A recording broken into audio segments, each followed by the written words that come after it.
Hello, everyone. Welcome. We are in Unit 3, Week 2, and this is Monday's live session. So, what we're going to be looking at today, we talked about last week. We talked about Edgar Allan Poe and the mystery assignment. We looked there, and we looked at the Smithsonian article. So we talked about all of those things. So now what we're going to be looking at is Cask of Amontillado.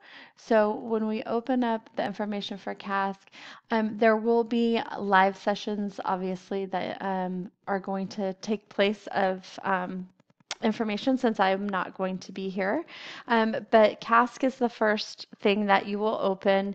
And what you're going to notice is Cask of Amontillado is in this great Word document. And so you can download this and pull it up and look through here. But what we're going to do today is instead of me going through this, I created a PowerPoint that I would have used in a live session. So we're going to use that. But this is an option that you have to come into the class to read Cask. But for today's purposes, we are going to use PowerPoint. And so I'm going to go ahead and set that up really quick. So give me one second. All right, so Cask of Amontillado by Edgar Allan Poe. So to start, we have a couple of different things that have to do with characters and setting. So the two main characters in Cask are Montresor. Montresor is a wealthy, deranged man who seeks revenge, and then Fortunato is a fine wine expert and the person who Montresor wants revenge against. The setting of Cask of Amontillado is at Carnival, early evening in an Italian city, and it's in the catacombs under a palazzo. So when you are starting to read and or if you're going to follow along with me, either one, just kind of know where you're setting, where the story's taking place, and that these are your two main characters. Okay, so the thousand injuries of Fortunato I had borne as best I could, but when he ventured upon insult, I vowed revenge. You who so well know the nature of my soul will not suppose, however, that I gave utterance to a threat. At length I would be avenged. This was a point definitively settled. But the very definitiveness with which it had resolved precluded the idea of risk. I must not only punish, but punish with impunity. A wrong is undressed when the retribution overtakes its redresser. It is equally undressed when the avenger fails to make himself felt as such to him who has done the wrong. It must be understood that neither by word nor deed had I given Fortunato cause to doubt my goodwill. I continue as my wont to smile in his face, and he did not perceive that smile now was at the thought of his emulation.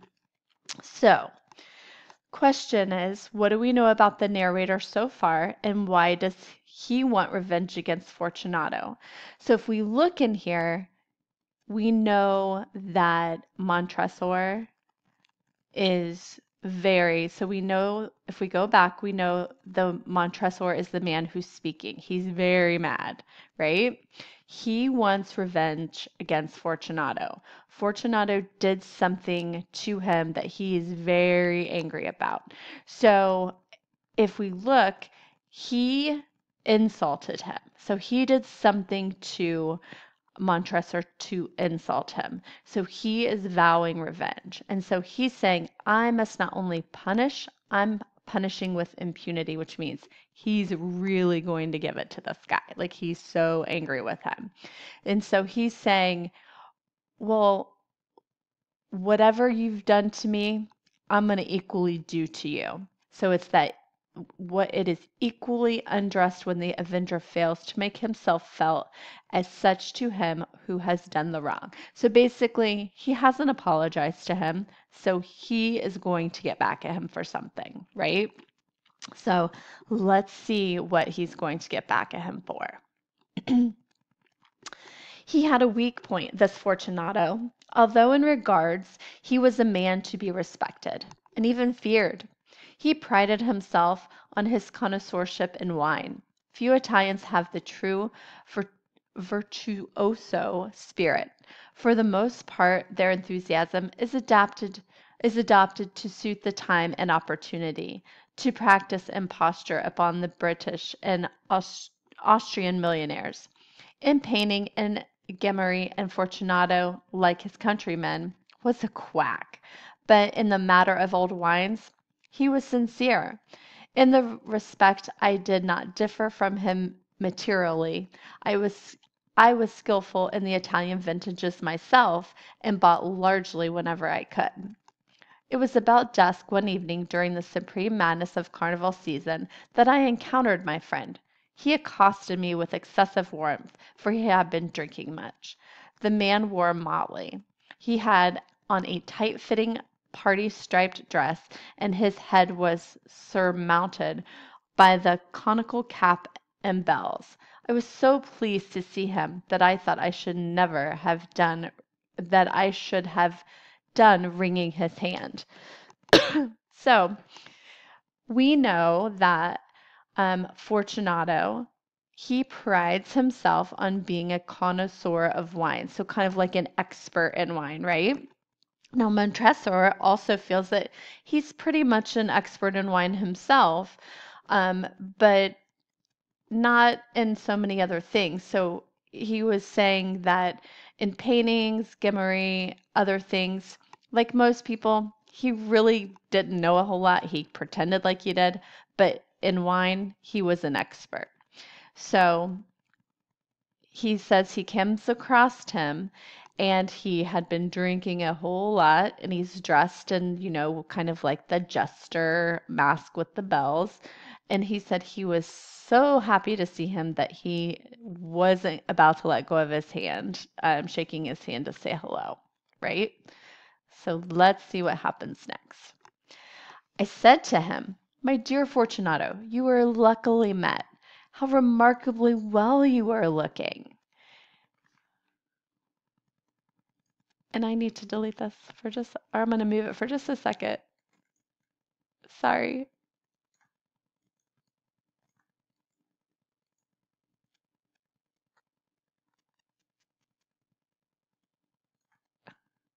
I think I can get still through there. Sorry. How well you are looking today, but I have received a pipe of what passes for Amontillado, and I have my doubts. How? He said, or said he, Amontillado? A pipe? Impossible. And in the middle of Carnival? I have my doubts, I replied. And I was silly enough to pay the full Amontillado price without consulting you in the matter. You were not to be found, and I was fearing of losing a bargain. Amontillado? I have my doubts. Amontillado? And I must satisfy them. Amontillado? Are you engaged? I am on my way to Lucchesi's. If anyone has, sorry, I'm going to move this because I can't see it. If anyone has, oh, 1 second. Okay, my bad. If anyone has a critical turn, it is he. He will tell me. Lucchesi cannot tell Amontillado from sherry. And yet some fool will have it that his taste is a match for your own. Come, let us go. Whither? To your vaults. My friend, no, I will not impose upon your good nature.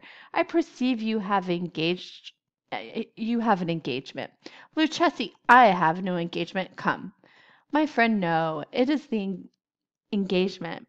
It is not the engagement, but the severe cold with which I perceive you are afflicted.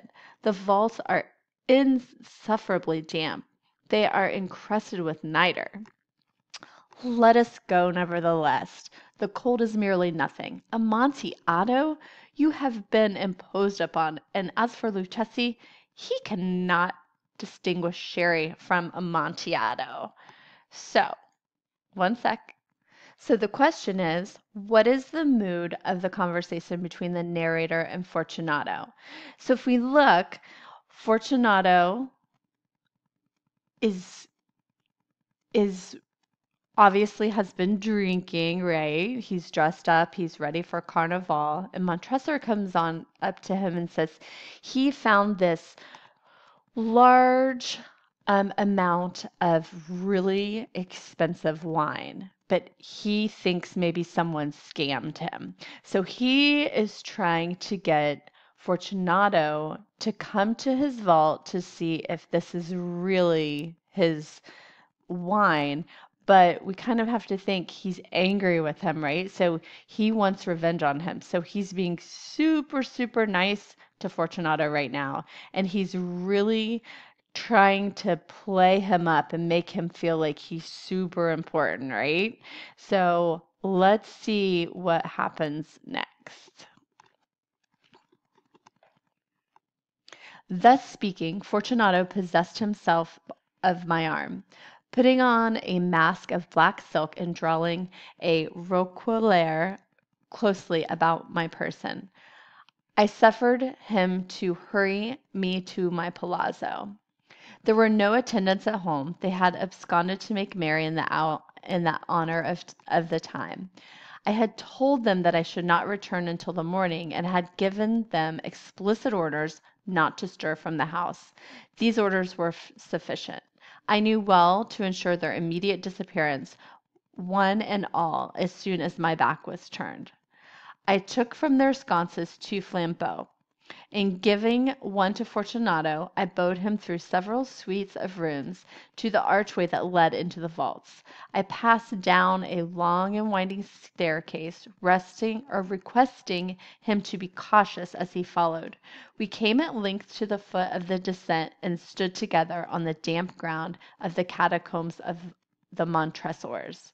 The gait of my friend was unsteady, and the bells upon his cap jingled as he strode. "The pipe," he said. "It is farther on," said I. "But observe the white webwork which gleams from these cavern walls." He turned toward me and looked into my eyes with 2 filmy orbs that distilled as the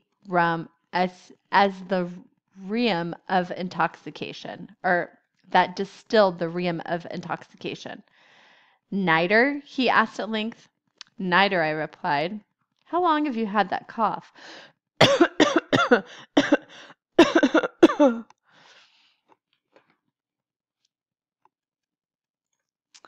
My poor friend found it impossible to reply for many minutes. It's nothing," he said at last. "Come," I said with decision, "we will go back. Your health is precious. You are rich." One second.